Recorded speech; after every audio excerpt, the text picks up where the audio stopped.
این پلاک تربوز با چنین محصولاتی از جهت اکولوژی تازه محصول مهنت سیولی مولانوف میباشند.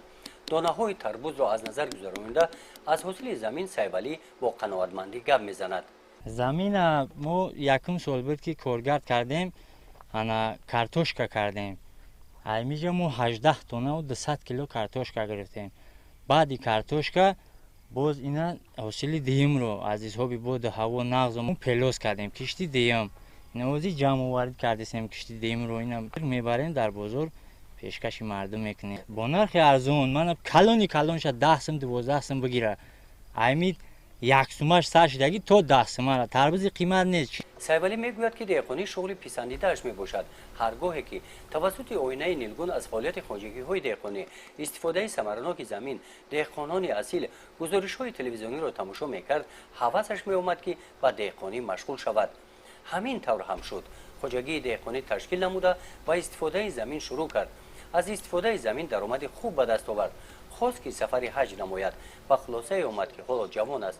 مبلغ جمع کرده‌اش را در دهه و کارهای خیر و ثواب صرف کرد. من یک سال قریب یک سال زیاد شد که از گفته های سپارش اساسگزار صلح و وحدت پیشوای معظم پرزیدنت جمهوری تاجیکستان محترم امام علی رحمان من به یک 10-11 نفر احتیاجمندان کمک کردم.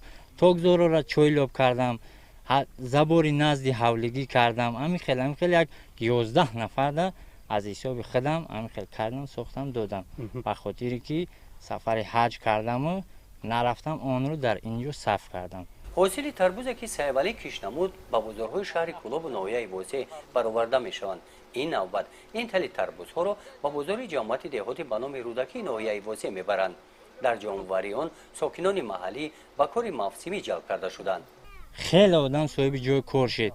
من شنوندن در روزی کاری فریاد کردیم 10-15 نفر شنوندن چوبخ کردیم خیلی بو برآوردن در خیلی آدم اصول دیگه با کوشش داریم که زمین ها را استفاده بریم و همین خیلی آدم ها صاحب همین جای کار شوند و همین خیلی کار کنیم. در خواجگی دهقانی به نام سفرخواجه که رهبرش سیولی مولانوف میباشد، غیر از کشت تربوز خواجگیداران در مساحت زیاده از 1 هکتار زمین پنبه‌دانه کش نمودند.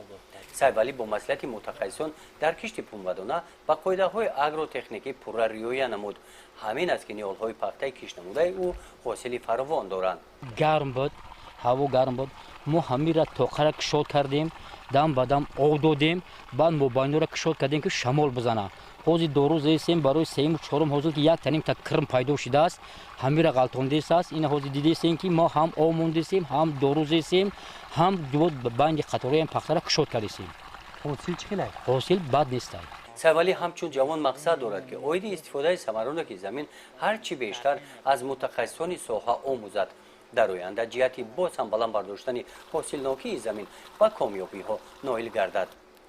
گزارش خواجه نظریف خدای نظر ظهورف از ناحیه واسع برای برنامه اطلاعاتی نوید.